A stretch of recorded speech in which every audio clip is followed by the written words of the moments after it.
All right, hi everyone, and welcome to the Caucus Canadian Association of College and University Student Services webinar, Supporting Wellness in Our Student Leaders. This is proudly presented by two communities of practice from within Caucus, the Student Health Community of Practice and the Leadership Educators Community of Practice. And I've just got a few housekeeping items before we begin. Today we're going to be hearing from a few different practitioners from across the country and as well as a special guest from Australia. And we had some guests from other regions of Canada as well as some college representation who had to withdraw last minute. So I apologize for that.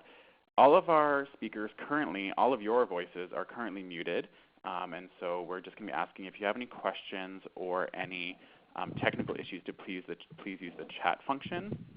Because we've got a lot of information to get through, we're not going to have a lot of time for Q&A. So if you have any questions or concerns, comments, or feedback, I encourage you to either to reach out to myself or to the speakers for whom you might have a question for directly. We are going to be recording this webinar for the Caucus YouTube channel. So if you or your colleagues are interested in reviewing this at a later date, you can do that shortly after it's posted. I think that is it. So I'm just going to remind all of our presenters to make sure that you are muted, *6, and then just be prepared to unmute yourself when it's your time to speak. So here we go. So our campuses rely heavily on engaging the gifts and talents of students that are involved with leadership processes and positions. This work is very challenging and can sometimes lead to burnout, compassion fatigue, additional stress, and other non-desirable outcomes. This webinar will showcase a variety of strategies used in different campuses to support the overall wellness of our student leaders. Today's speakers are Sarah Memme from the University of Toronto, Ian Cruikshank and Brandon Smith from Ryerson, Jimmy Bursaw from Queensland University of Technology, Tim Lade from MacEwan University, and Amanda Unruh from University of British Columbia. So we're going to be starting with Sarah Memme. So Sarah, if you want to unmute yourself and tell us a little bit about wellness at U of T. Awesome. Thank you so much. So as Adam mentioned, I'm Sarah Memme, and I work at the University of Toronto, the St. George campus. So at University of Toronto, I work within the Student Life Division and working to support clubs and leadership initiatives and development on campus, specifically at St. George, but also the other two campuses of U of T, the Mississauga campus and the Scarborough campus. So a little bit of context about University of Toronto for those who may not know. The downtown campus has about 85,000 undergraduate and graduate students, and then in combination with the Mississauga and Scarborough campuses, there's another 27,000 students that we support. So there's a lot of people, and I specifically work with students in non-positional and positional areas of leadership. So one of the focuses in our division is health and well-being, and that's really a focus and a value of ours. So we kind of work to intertwine that into a lot of the programming that we do for the students that we work with. And I'm going to be speaking about one specific example, the Student Leadership Conference, Represent. So this conference is for students at University of Toronto, tri-campus, undergraduate and graduate, who are in elected positions at the University of Toronto. So this conference is usually a 2-day conference at the end of the year, so usually end of April, early May, just post-spring exams. And it's actually been happening for about 17 years. So obviously lots of changes as we continue to see different groups of students. So the reason I'd like to speak about this specific program is just in terms of some of the changes that we went through this year in learning some feedback and from the students that we are working with. So the main pieces of feedback that we continually get from this conference is that it's a little bit inaccessible in that sometimes the conference is quite long. It's right after exams. A lot of students are commuting from the whole GTA, so it's a little bit tricky for students. So what we wanted to do was understand, how can we make this conference a little bit more accessible, but also connect into wellness and connect to our students to showcase to them that we value them and wellness is really important for them.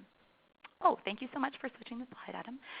So the first thing that we thought about was around schedule and timing. So the biggest thing for this conference is we do hire 2 student co-chairs that run the conference.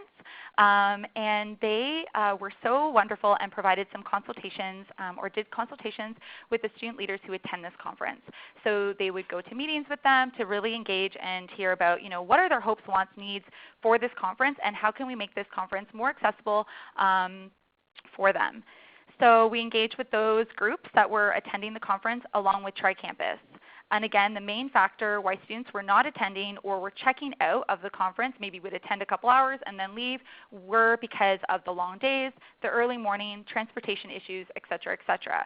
So we really thought about this in terms of accessibility and realizing that even when we looked at the numbers and who was attending the conference, a lot of them were from the St. George campus. The conference does happen at the St. George campus. And there were a lot of students who weren't attending all of the sessions.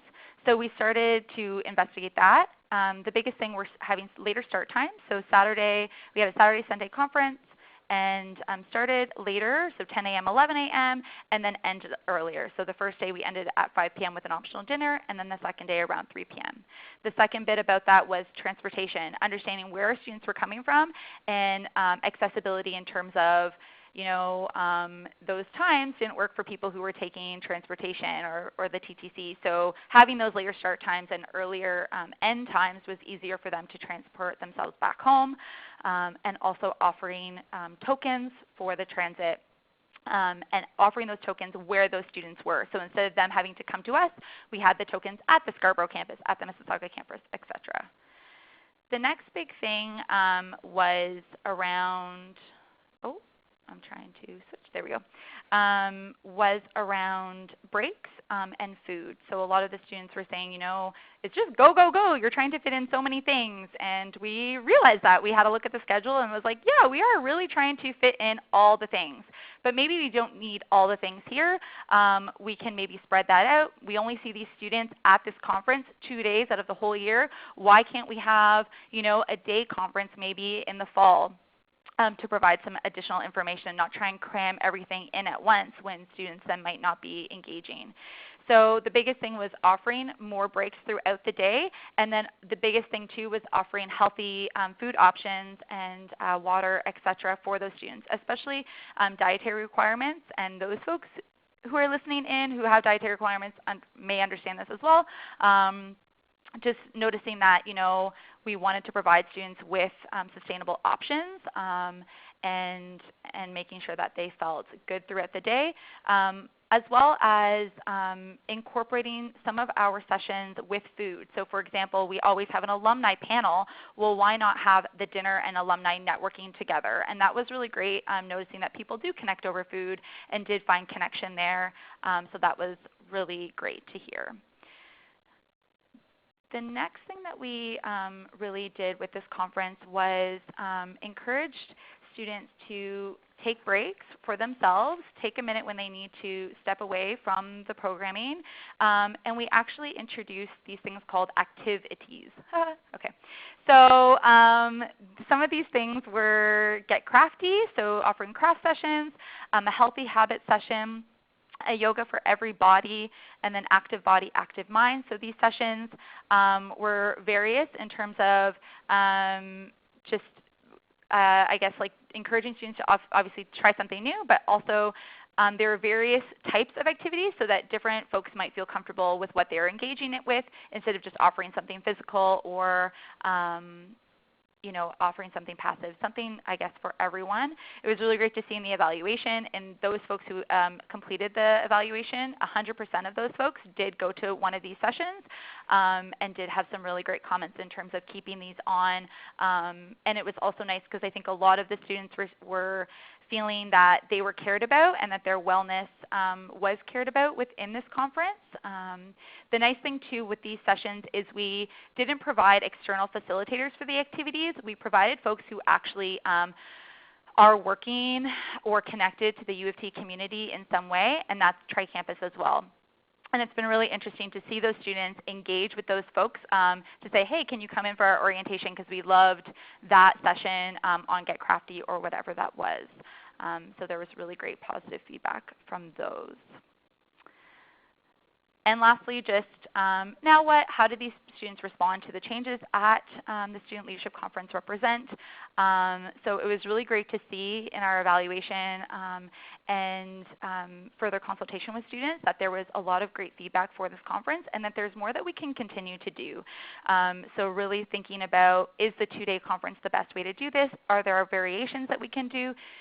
So just thinking about many different areas.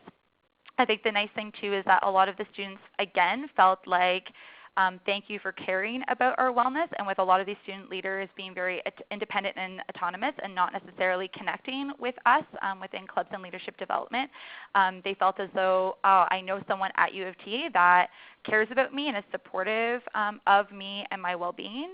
I'm just going to share a very quick quote, but a student leader on campus wrote or stated that this was, at this conference was the first time taking a workshop linked to self-care, and that it was kind of the first time that anyone said that this was important for them to take care of themselves and to properly represent others, because a lot of student leaders tend to drive themselves into the ground, working long hours and not realizing what kind of toll that takes on their minds and their bodies.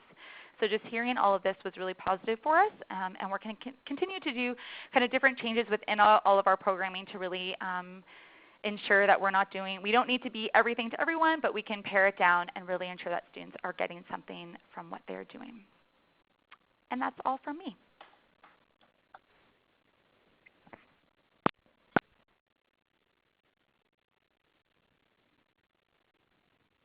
All right. Can everybody hear me? I'm just checking. This is Ian. And Brandon, are you there? I am here. Okay, so you can hear me. Good.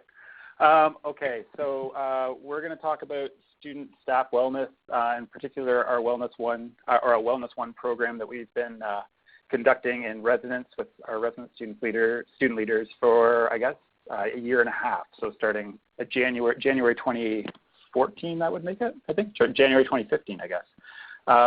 So we'll run through that and sort of how to ensure that we're placing students' holistic wellness as their number one priority. And when we talk about holistic, and as we sort of elaborate on the program, what we're getting at in terms of holistic is that it touches on what you would expect in terms of active programming, but there's also elements of the program which purely connect to our operations as well as policy development, and even some dabbling in human resource work as well. So it's meant to touch upon the student's entire sort of whole being as a staff member with us at Ryerson.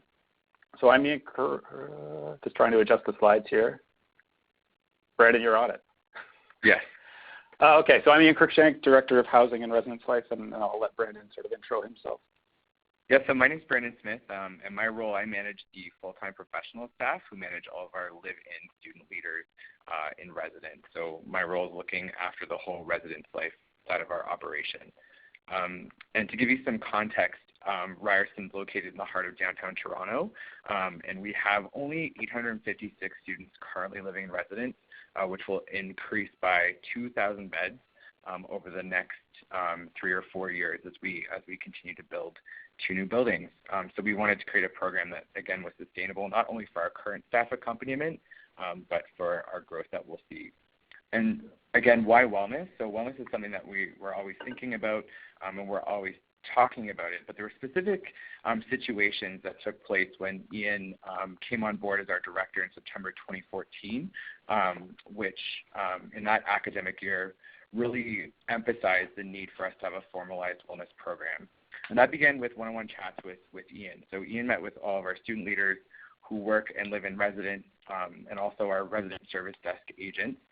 So they're not living in residence, but they're working in residence, maintaining the security of our residence buildings. And there was a lot of existing stress that these students were bringing outside of their life at Ryerson, which really came to light. But overall incident management for the 2014-2015 academic year proved that the expectations that we have of our student leaders are really changing, I think, with the times, but also specifically to our location being in the heart of downtown Toronto. So we saw an influx of incidents on campus. We did have a fire in residence that academic year, which required us to relocate 35 students. But we also saw ongoing bomb threats to a specific residence hall between October and March of that academic year. That required several evacuations of residents of the same residence building, which also included some canine searches, but really required our student staff to go above and beyond while also supporting them. There's also been a lot in the media, I think, in the United States specifically, but we're seeing, I think, a change also in Canada with some RA positions becoming unionized, and a lot of the concerning media coverage in the United States expressed concerns about residence life staff and their experiences feeling uncared for, not feeling like they've had the adequate support to debrief after an incident. And we thought, integrating all of this information that we knew, but also really responding to the specific incidents that our residence life staff were supporting and managing really required us to expand our response to a formalized wellness program. Yeah, so in those one-on-one meetings, which I should highlight, were just an effort by myself to get to know the student staff team that would be working with us in housing, especially given that the context was that it was my first year. It was just an open invitation, so there was no real construct behind it. It was more just an open opportunity for them to talk. But what I was hearing and what resonated with me and drove sort of an empathetic response from us was sort of this idea that wellness was something that they were putting off for a future state of being, or a future them, which I could recall in my own student leader experience or my undergraduate experience, feeling like it was always something that, once I get through this sort of tough period, I would be able to be myself and be comfortable and be healthy. So that was part of it. And I think where we wanted to go is that wellness should not be something that exists in a future state for a future us. And so that's sort of what drove our response in terms of the program. And I think to further sort of exemplify that, this was the framework, or at least the mindset or the story that I told, and I think in some ways it was overtly told on the top half of this equation as a student leader, which was that I was a student first, I was a staff member second, and that everything else that I did was third, or was my third priority. And we wanted to shift, and we've made an effort to shift to a place where our students feel that they can be themselves first. So you comes first, their academics come second, and then we're really their third priority when it comes to their whole self. And so, the mindset that being that you can't really excel in any of these spheres unless you feel that you're wholly healthy, and that you can bring your whole self to your job, but also to your academics as well. In those conversations, what we heard from student leaders were basically that they had these four main spheres that if we could work with in helping to develop strategies as well as policies, as well as changing some of our operational perspective, that we would alleviate some of the stress that they were under. So a high priority was financial. At the time, our student staff were actually paying more to live in residence than they were being compensated in terms of the program, our program overall. So it cost them more to work here than we paid them. Their academics, not necessarily as a second priority, but was the second piece that we focused on. And then the third piece being work, and the fourth piece being personal. And we coupled spiritual into personal. I've heard a lot of folks talk about sort of 5 spheres of holistic well-being. We decided to sort of to work in 4, and these aren't prioritized based on their number. So 1, 2, 3, and 4 doesn't necessarily have any representation in terms of the actual priority. So how do we do it? So the pilot, our start was to roll this out at January training in January 2015. And that required a lot of work with human resources, but also our wellness center on campus to talk about wellness and how we can actually formalize agreement that could be within our the limitations of short-time contracts. So the language within our contracts for residence life staff named wellness as the priority and is an introduction to their responsibilities for the year.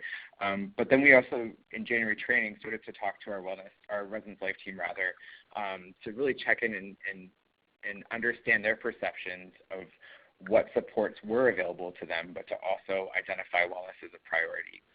That introduced our assessment tool, which I'll talk about in a little bit. And with the assessment tool, it's a short form inventory that we had student staff complete in January, but then again at the end of the year, which changed to quarterly for the first time. We rolled this out in the full academic year. But the recruitment period was really our first time to really name this program to our current staff would be returning with us the following academic year, but also our new staff, and which was really emphasizing our expectations of them as people first, then students, and then their role responsibilities, which led into August training and ensuring that we had a well-balanced schedule, and then also expanding our program to offer programs related to financial literacy, academic support, work-specific accommodations, personal support, and also other initiatives to support their roles as people, students, and also student leaders.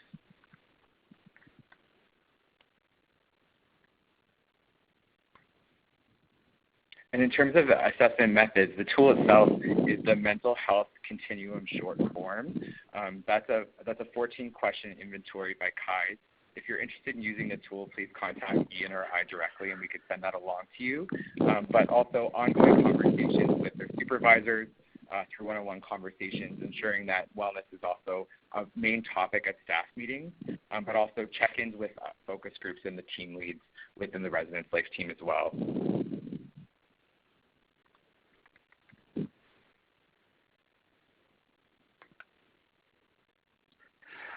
So what we saw from our assessment, and I think the most notable one, sorry for the misspeak there, certainly from the sort of quarter three, this is just for live-in staff. So as we expanded the program to include live-out, we actually sort of truncated the responses so that we were comparing like to like. But you can see in the first quarter that we ran the assessment, 33% of our staff indicated that finances was a major source of stress. We saw that decline 0% in the quarter following quarter of that year, or the last quarter of that year. And then again, comparing time period to time period, quarter three in 15-16, we saw 0%. The last column, quarter four here, was actually our worst response rate overall. So you can see from a live-in perspective, the numbers being 33, 33, 33, and you can sort of draw your conclusions as to how many people responded. So it was either 3, 6, or 9, but I think it was 3. So we're not really necessarily concerned on the financial side there from a statistically relevant perspective. What we're actually more concerned about is why are folks not now answering the survey towards the end of the year, and I think that's the point that we want to address most appropriately. What we did with the actual assessment tools, we used the standard tool that Brandon mentioned, and then we added a few questions that we felt would be relevant, and then tweaked over a period of time. But the standard tool has remained the same. And so what we've seen from our staff over the course of running this now in I guess 6 cycles is that on an ongoing basis, external and societal challenges or issues impact the staff team. So whether that be the question might be framed around, do you think society is inherently good, or people are inherently good? So these are low points for them. Existential challenges, so that they have purpose and meaning in life, also comes out as a low piece.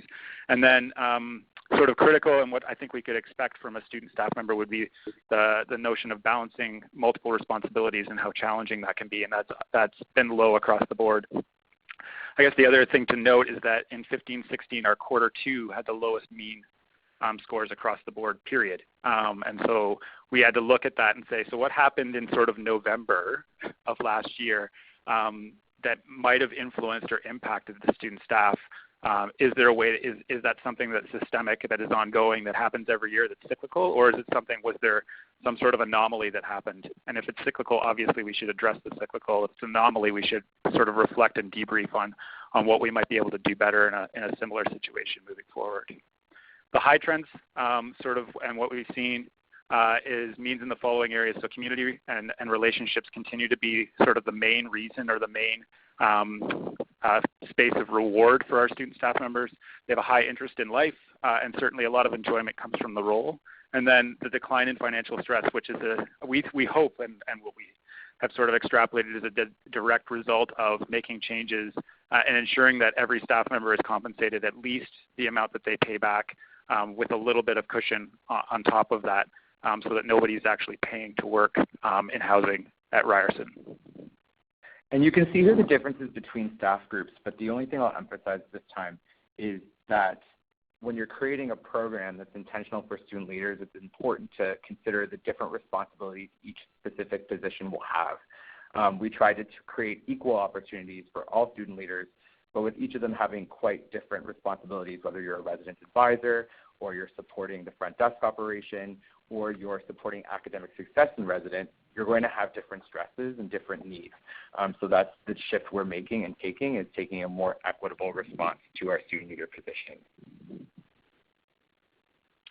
And so what's next? So we dabbled into working in the world with our live-out staff this past year. What we've seen is, as Brandon has alluded to and as the slide before mentioned, that all of our staff positions are different. So there's a bit of a regroup or a rethink that's being done as to how to incorporate staff who don't live in the buildings in the active programming that's inherent to the program. We're talking about incorporating it into our summer program, and we actually were going to do that this year, but we pulled back given the need to sort of recalibrate, and are looking at ways that we can incorporate that into our summer programming for the upcoming year, which is an additional about 50 or so student staff members that work with us over the course of the summer. And then the last piece is about ensuring that staff buy-in through peer-led, but also that the relevance of the programming through encouraging peer-led wellness and peer-led wellness programming. So this is the quote that kind of captures where we were and what we had hoped to do. There's nothing more difficult to take in hand, more perilous to conduct, or more uncertain in its success than to take the lead in the introduction of a new order of things. And Machiavelli said that. And that's all for us.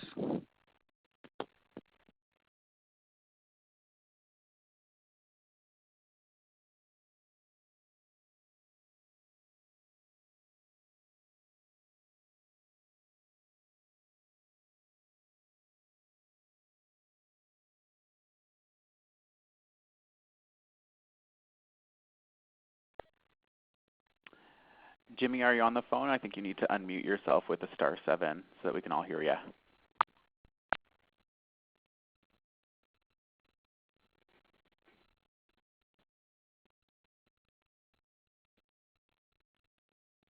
Can you hear me now? There you are. Can you hear me now? Thanks, Jimmy. Go ahead. Sorry about that. No worries. All right, everybody. My name is Jimmy Bursa. I'm the coordinator of Student Leadership and Development Initiatives at the Queensland University of Technology. Sorry, I don't have an awesome accent. I am, in fact, originally Canadian. So thanks to everybody who's come along, and thanks to the presenters so far. It's been fantastic. What I'm going to try to do today is give you a bit of an overview of what we're doing sort of across the whole campus in terms of well-being and how we're trying to embed that in student leader life cycles in particular. The slides didn't totally translate, so I apologize about the wordiness of the slides, but I'll try to walk you through. So to give you some institutional context, residence life isn't the kind of tradition in Australia that it is in North America. Queensland University of Technology has 47,000 students, 2 metropolitan campuses and 1 satellite campus.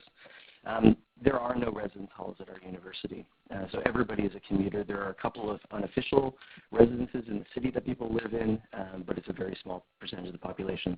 And most people, almost all students, are working as well. And that's a really important contextual difference in terms of the universities that I've experienced here in Australia and those in Canada as well, to give you a sense.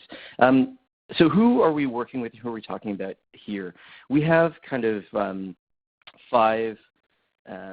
6 types of student leaders that we've identified across our campus. These are both formal and informal roles. We have our orientation and transition leaders, our peer learning and support leaders, our student representatives of various kinds, community leaders of various kinds, sport leaders, and then the 6th one I would add there is probably student innovators, who are either students that are heavily involved in research or doing a lot of entrepreneurial work, et cetera. So we work across the university with all of those students. And what I'm going to talk about here is a partnership that's come out of, I sit in a student engagement team, which is probably the equivalent to a student life team at most universities in Canada, and we sit within student support services. So we sit in the department with counseling services, health services, career services, international student services. And so this actually is a whole departmental sort of team approach that we've taken here, in particular a partnership with counseling and careers and student engagement. So when we take a look, I was trying to think about how do I present this to you. When I'm looking at what are we providing for our student leaders, I'm looking at a bit of a matrix here in terms of resources, the tools, and the mindsets that we feel like they should have to help them in terms of well-being, and the direct interventions that we do. Some of those are structural. Some of those are preparatory in terms of training before they engage in their role, and some of those are ongoing throughout their roles. So I'll try to talk about what we've done. And we've tried to hit up as many of these areas as possible. This has been an initiative that's we designed in 2012. It was launched in 2013 and slowly grown over the years. So I'll talk about each of these sort of quadrants as we go. There's a few things that are still in the works and a lot more work to do. Obviously, it's a big initiative and it's a big challenge. Sorry, I think I'm too quiet. I'm trying to speak up. It might be the reception. But hopefully you can hear me enough.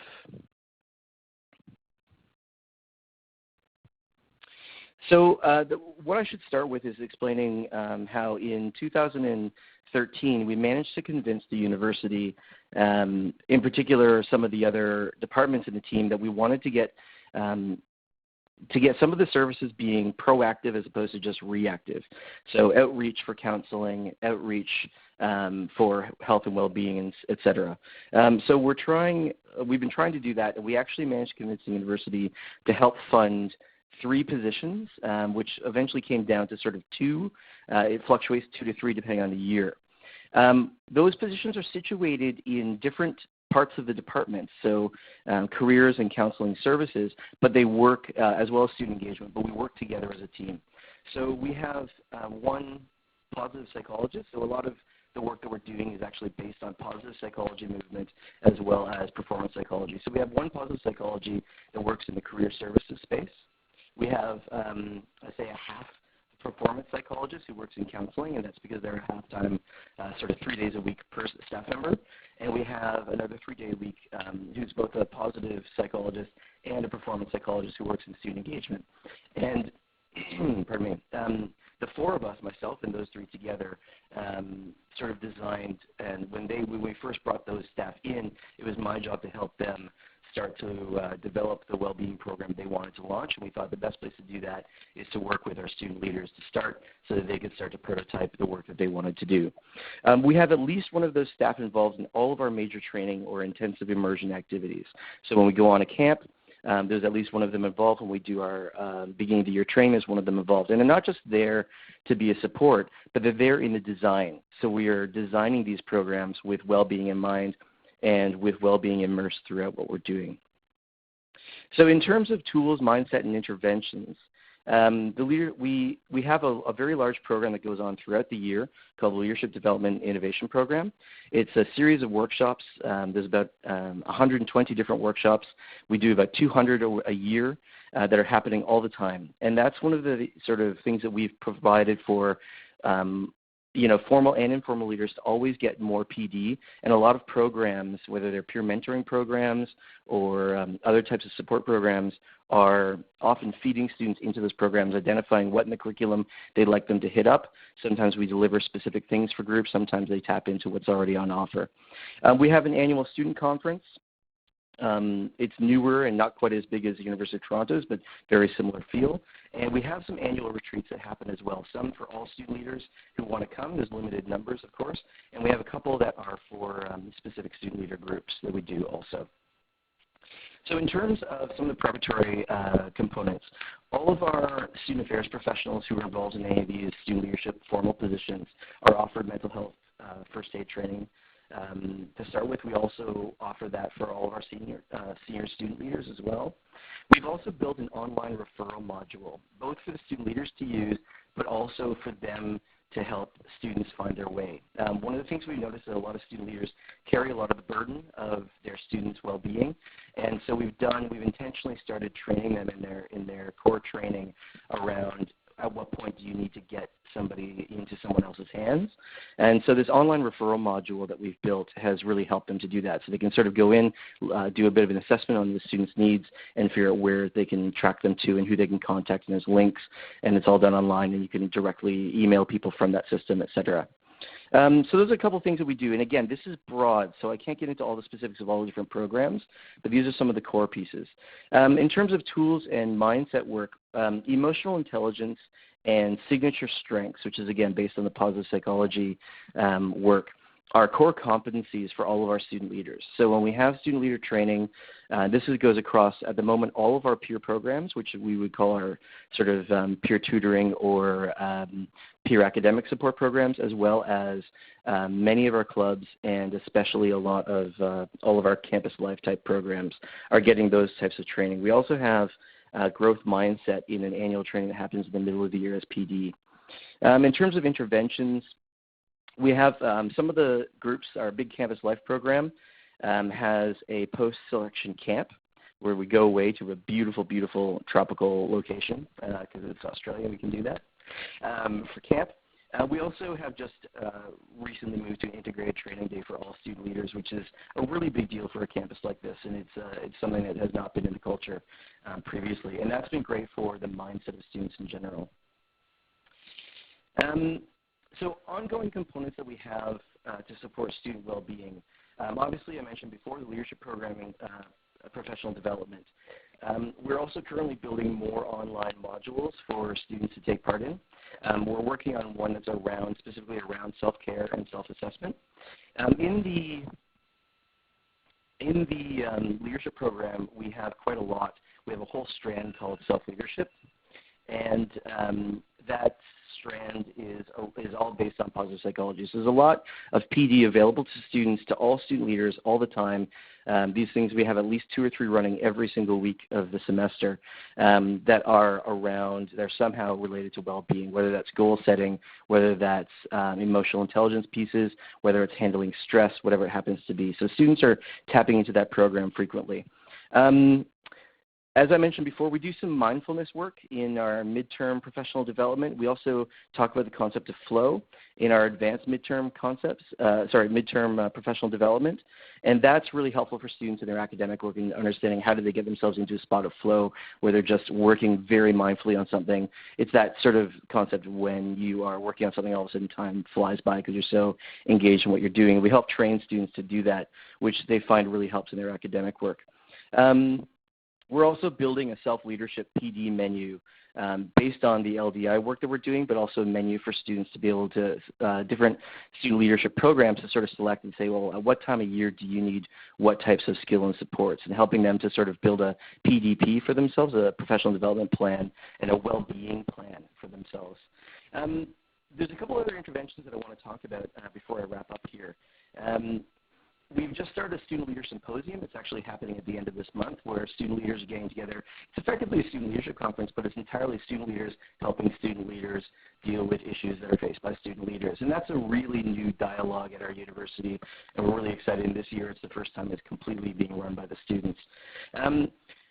We also have started doing veteran intensives. So student leaders who've been involved for a really long time in our student leadership programs, doing some intensives where we get them for a weekend, take them away, and we do one of the interesting things we're playing with is this idea of disruption, which sounds like the opposite of well-being, but it's actually, the students are really responding well to it. And this is the idea that when we take a student out, we get them thinking about really challenging concepts and starting to build strategies around those challenging concepts. So for example, we run a 5-day retreat that's all about ambiguity, bewilderment, and feeling lost, and what happens when you don't have the answers. And it's a very advanced retreat where we go out and we actually take them away to a camp for 5 days, and we take 70 students a year, and we get them thoroughly lost and put them in situations where there are no right answers, but do that in a way that is very supportive and allows them to have the space to sit in ambiguous situations, and then through doing that, allow solutions to emerge naturally. And that has been really interesting because through that, we've helped them build a lot of strategies around dealing with complex issues. So while we are kind of disrupting their groove, it's actually, they love it because it's them working on themselves and working on really interesting threshold concepts intellectually that are very different from what they're encountering in the classroom. And at the same time, they're building really powerful, resilient skills.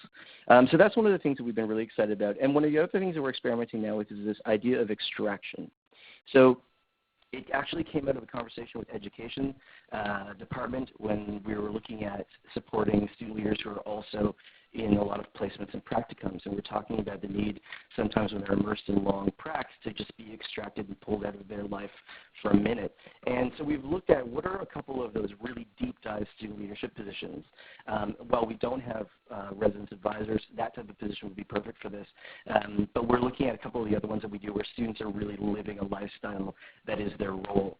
And what would it be like, and we're playing with this idea, and we've done it for the first time ever, where we extract them from that role for a period of time and say, look, you're going to actually have some time off, and we're going to pull you out, and we're going to feed your soul during that in a gentle way and allow you to sort of live a bit of a different life for about a week and see how that goes and see what that's like, and then allow them to come back in. And so far, the students that have participated in this sort of prototype have really, really responded well to that experience. So that is a very, very, very broad and brief perspective of some of the things that we're trying to do across our programs. I apologize I wasn't able to get into a lot of depth about how we're doing some of those pieces, but you did hear some of the ideas, and hopefully you've taken something today that is either interesting or a little bit different. Thanks very much. Okay, everyone. This is Tim Lade at MacEwan University in Edmonton, Alberta, and I'm going to talk to you about our leadership development plan, our core competencies, and how we all tied that together towards our student staff wellness program. And so just to give you a little bit of context about MacEwan, we are right in downtown Edmonton, and we are formerly a 4-campus system, and have since integrated down to 3, soon to be 2 campuses. And I'm at the City Center campus where our one and only residence building is. And we have all together about 19,000 students, but only about 11,000 full-time students. And very similar to Ryerson, we have one residence building. Well, they have multiple residence buildings, but we have one and about 800 beds and a handful of student staff. And so this is our beautiful building that's right downtown, and we have between our 3 student positions, our front desk staff, our RA team, and our safety and security team, which runs our sign-in process. We have about 30 student staff, and we are a suite-style residence building with 4 styles of living, so bachelors, 2 bedrooms, 4 bedrooms, and accessible units as well. And so, as well, here's the slide that explains all of that. So we have 882 residents, as I said, 30 residence life staff broken down amongst a number of roles, and our resident to RA ratio is about 50-1, and last year our sign-in staff signed in almost 8,000 guests on our Thursday, Friday, and Saturday night sign-in process. So we are a very busy building with a lot of people and a lot of stuff going down. And the building is about 11 years old now, and I've been here for the last 8, and when I started here, myself and the entire resident services team had refreshed, so we were all brand new to MacEwan, and so a lot of changes happened in the building since that time. And so about 4 years ago, we noticed that there was some trends cropping up amongst our student staff, and the result was of the MacEwan RA in 2012 was similar to this fellow here, a very overworked and tired, burned out individual. We're having problems with retaining our student staff. We're having problems with just basic performance management. We were terminating 2 or 3 RAs every single year, and in general, we were not seeing the level of wellness and academic performance and overall satisfaction with the RA role that we were really hoping for. And concurrently to that, I was very privileged to be able to do my master's at Royal Roads University in a castle in a forest by the ocean. And one of the pieces of the MA leadership at Royal Roads is the second year is all about helping your organization stretch.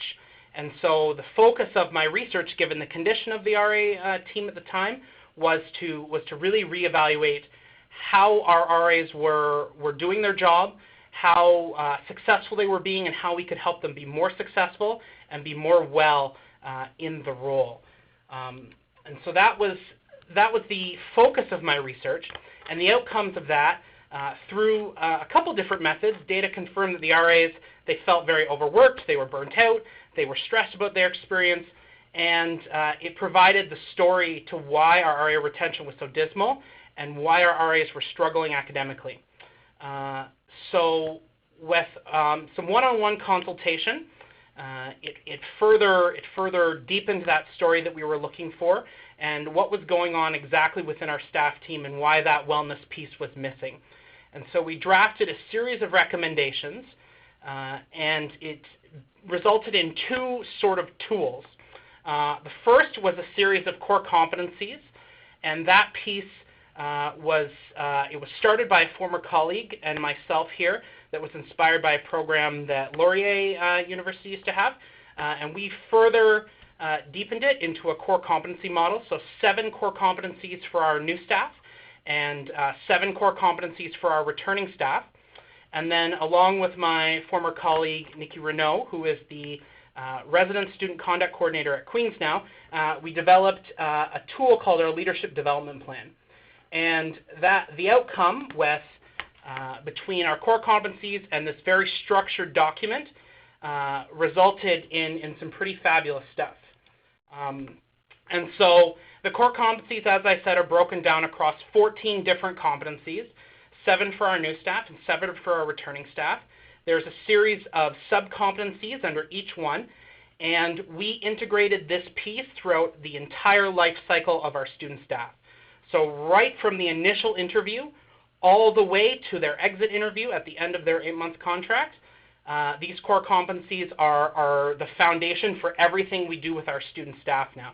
This is just a screenshot on the left of 4 of our returning staff core competencies, but it is integrated into all aspects of our leadership development, our onboarding program, our weekly check-ins with our student staff, or our biweekly check-ins with our student staff, and their performance assessment, all of those pieces. It's fully integrated within that.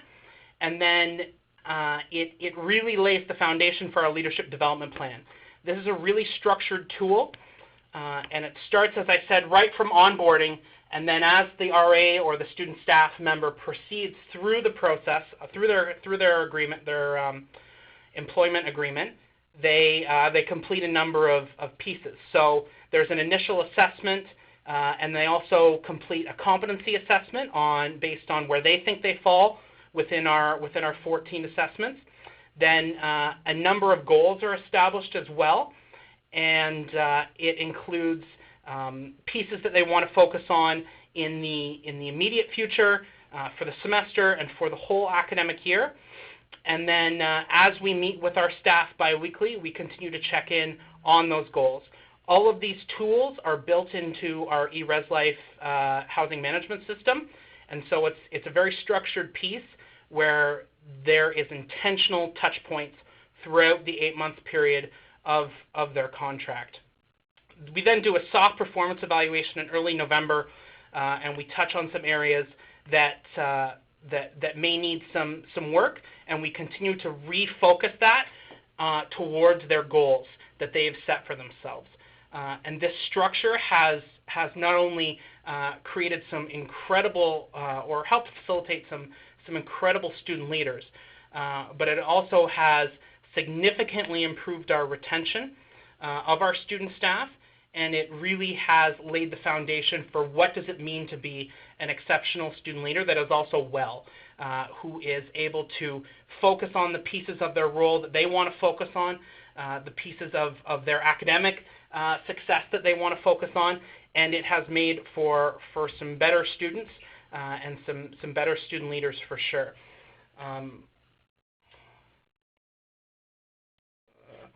So after about 2 years of running this program, and unfortunately I can't encapsulate the whole leadership development plan tool in about 8 months worth of time, but what I can say is that our RA recruitment has tripled and our retention has doubled just within our staff team, and many RAs are now reporting a significantly higher GPA. We're right in the process of working with our institutional analysis and planning department to work out the finite details of what that looks like over with an improved GPA.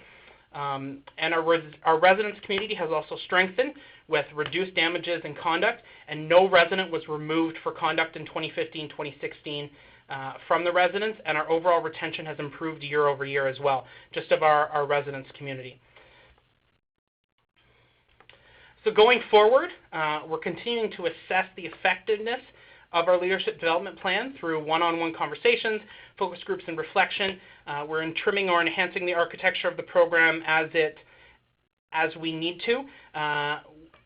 We have our student staff was unionized a year ago within the overall staff union here at MacEwan University, and so this tool actually has significantly helped us with that process in terms of performance management.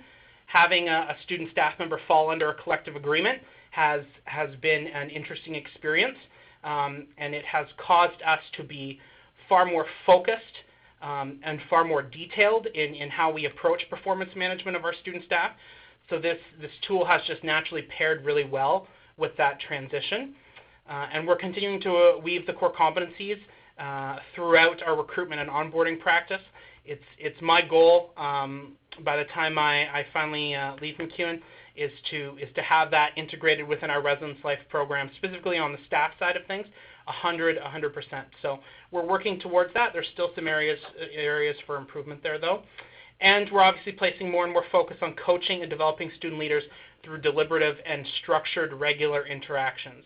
And that is out of necessity as part of our student staff being unionized, but also because it flows really well. There's a truly great harmony that we found that when this leadership development plan piece is really deployed to its full ability, it really shows that through intentional and deliberative actions, we're really able to help students sing both academically and as student leaders as well. So that is it for me here at MacEwan.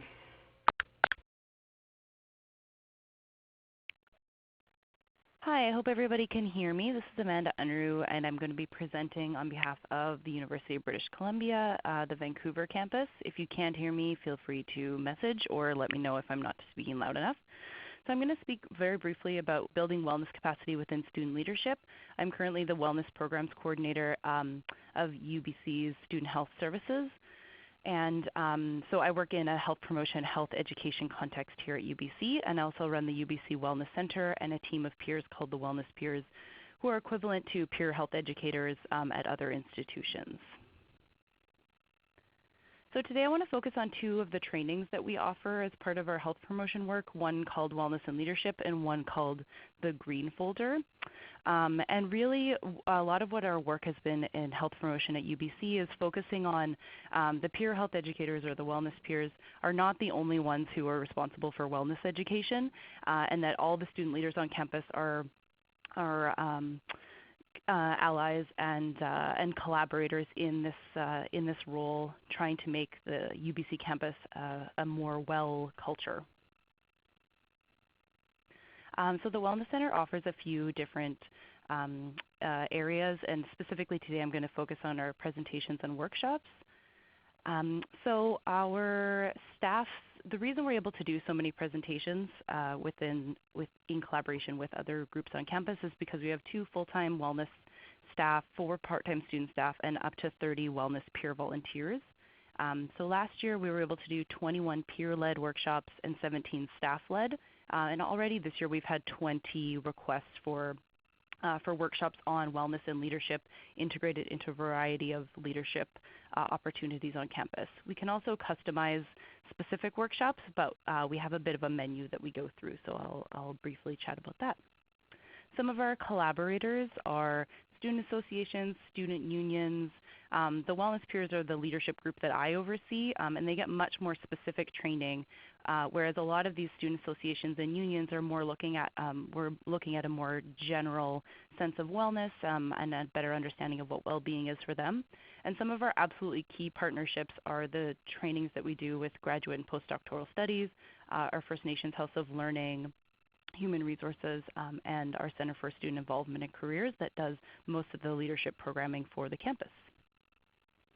So here's a list of the workshops that we offer currently. The 5 that are at the top are the ones that we offer, and they don't focus on different health topics as a lot of historically I would say a lot of health promotion units would, like nutrition or exercise and different things like that. Our focus is really on developing skills and helping students recognize the things that they're already doing to support their own wellness and the things that they already do to cope with stress, and then sort of how they can role model those things moving forward and how they can integrate their student role in the wellness into their student role. The 3 trainings that are listed at the bottom are other trainings that are offered through campus, so suicide prevention training, responding to sexual assault disclosures. Those are ones that we will offer to help coordinate or connect with, but ones that we don't specifically offer out of the UBC Wellness Center. So here's a little screenshot of our menu that we send around to all of our campus partners, many of whom would be in similar roles to the previous presenters who are working with us today. So here's just an overview of the learning objectives for the Wellness and Leadership Workshop. Our focus when working with student leaders is always, what is your own wellness first? You have your own wellness to take care of. That's of primary importance. And then secondly, what are the ways that you can role model that in others and positively show how to live well? So you can see here's one of our activities where we get them to reflect on their own coping mechanisms and the things that they're already doing, and then focusing on activities around how can you role model within your student leader position. And the second workshop I just wanted to highlight is one called Assisting Students in Distress. This is a new one that we've offered to most student leader groups on campus, and it's connected with an initiative at UBC called the Green Folder. And these are the learning outcomes for that one, is really how to support a student, friend, or peer in distress, and it can apply to all student leader groups. And again, really recognizing what is a student's role when supporting a peer, what are the boundaries, and really just getting them to see something, say something, do something are sort of our main key learnings there. Due to time, I'm going to wrap up, but if anyone has additional questions, as Adam said at the beginning, please feel free to email me.